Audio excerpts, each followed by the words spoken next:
from Bolivia, and on behalf of ProImpra organization, I would like to thank CIMIT, ICARDA, and IFAD, who have trusted us in order to collaborate in this project for these last 3 years.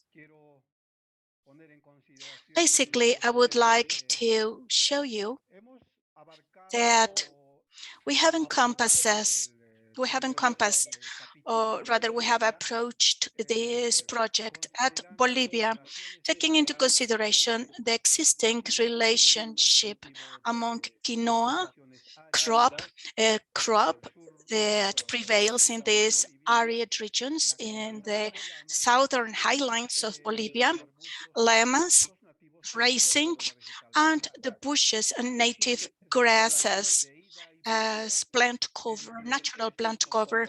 So there are interrelationships among these components. Some of these relationships are more intense than others. Just to give you an example, llamas raising, which are domesticated South American camelids, provide manure to quinoa crops as well as to native bushlands and grasslands. And in turn, they serve as forage for the llamas' feed. And quinoa is a product of cropping of what they call hippie, which is Chenopodium quinoa wild. And it is like a supplement for forage. Everything is within an arid context or arid environment, and the soil, the component which sustains the rest of the components, has been degraded. And obviously, because it is a system, it has inputs and outputs. The main issues are scarce rainfall, only 200 millimeters a year, concentrated during December, January, and February, low soil fertility, where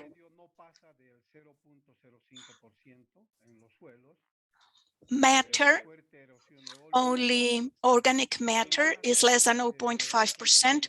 There is wind erosion. In some areas, there are problems of salinity, and low temperatures in most parts of the year are also among the issues.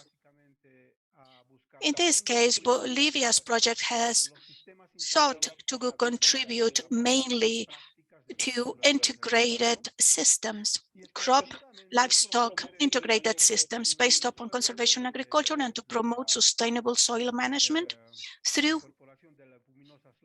the incorporation of local legume crops, and to establish also cover crops and forage crops adapted to these conditions, and to strengthen the production of seeds and seedlings of native species in order to reforest the landscape.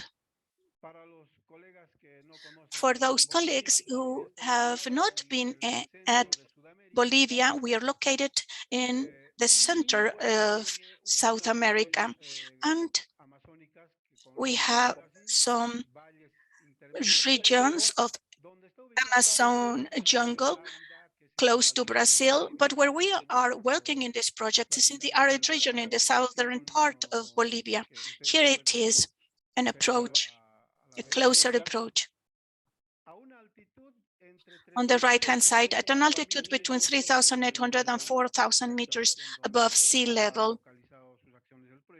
This is where the project has been working at, with a mean annual rainfall between 100 and 200 millimeters a year, mean temperatures of 10 degrees Celsius, and low organic matter content soils. So these regions are quite arid. I'm going to talk about the main progress made in these regions, where quinoa crop is one of the main crops and the very few ones which can be adapted to these conditions. We have been working in promoting hedgerows or living barriers with almost 46 hedgerows. that have been assessed at different localities. You know, in this project, we're trying to reforest and to avoid damage caused by wind erosion based on collecting seeds from native bushes, four species of bushes, local ones in particular, and we have assessed them. We have assessed these 46 different hedgerow species in different localities. And we have also made lots of efforts in order to train farmers for the production of these hedgerow species. We have been working with 38 growers at different sites, so they know how to collect and how to multiply these bushes and grasses, seedlings. We have achieved 10,000 seedlings of bushes and grasses, and with within a joint project, we have within the program called Pro Camelido or Pro Camelids, 48,000 seedlings of local bushes so that they can serve as forage for the camelids. And we have been collecting the seeds of lupinus. SPP, there are several cultivars of lupinus, but in order to improve soil fertility, this is one of the very few options that we have. And we have been collecting lupinus seeds and to implement plots so that some land can be left at fallow for a certain time. And we can also intercalate lupinus with quinoa. These lupinus were planted several years ago, but once they are established, they form part of the system and they help fixing air nitrogen. And this is very much appreciated by quinoa. So this is one of the very best alternatives to make use of legume species which can help improve soil fertility at quinoa cropping. And we have also assessed the health of the grasslands in order to improve nitrogen uptake, water uptake, the soil fertility efficiency, as well as the forage availability for livestock. So out of 10 assessments that we made, the availability is pretty low, and the health index of these grasslands is is within the negative values. With regards to quinoa cropping, in the last agricultural campaign, we accompanied 72 growers.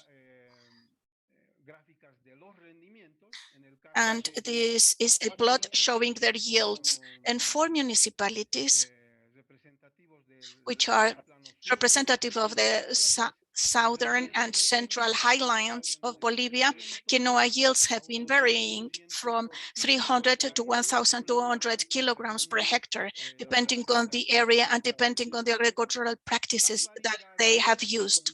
The varieties, which are more than 10, mainly outstanding Toledo, Kelu, and Pandela varieties, are quinoa varieties that have outstanded in this assessment with over 1,000 kilograms per hectare in terms of yield. Obviously, there are some medium yields and some other lower yields depending on the region.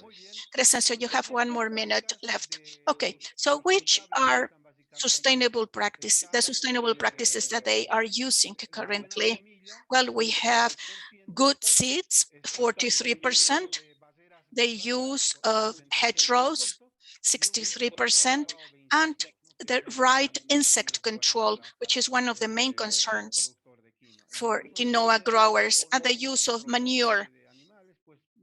natural manure from animals, 29%. These are some pictures of the assessment sessions. Despite the pandemic restrictions, we had mass events where over 150 growers and students from different colleges have participated, and we have also conducted webinars like this one for growers with almost 600 participants in alliance with a program for rural development.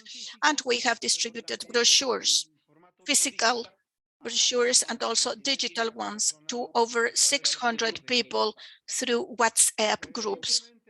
And just to end up, we believe that we can make progress towards scaling through actions like entering into an agreement with a government program for land and rural development, and also through coordinated actions like the project called Inclusive Markets, which is supported by Swiss Contact. This is already an undergoing through the proceedings, and also another project like SATREPS, which is supported by Japan for sustainable management practices, and also another project like ANAPTI. These are 5 examples of the brochures that we have published based upon production recommendations that came out from this project. Thank you very much. A pleasure to be with you. Muchísimas gracias por la presentación. Otra vez por fluidez del tiempo. Well, thank you so very much for your presentation. Thank you very much for being on time. And if you can share your questions through the chart, I will give them to Cresencio, and we will try once again to hear the presentation from Algeria. This time I will show the screen while they are speaking. I can see Javier Aguilera here. Javier, your question, please. Good morning, everyone. I'm Javier Aguilera from Bolivia.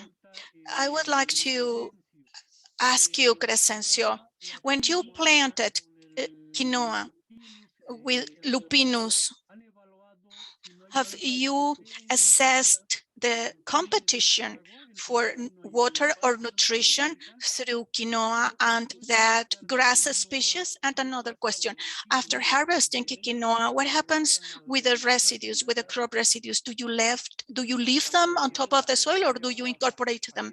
Javier, thank you very much. Yes, thank you. I would like to thank Dr. Alejandro Bonifacio, and I'll give the floor to him because he was going to give this presentation, but out of time constraints, we left him out from the presentation. So Alejandro, please answer this question.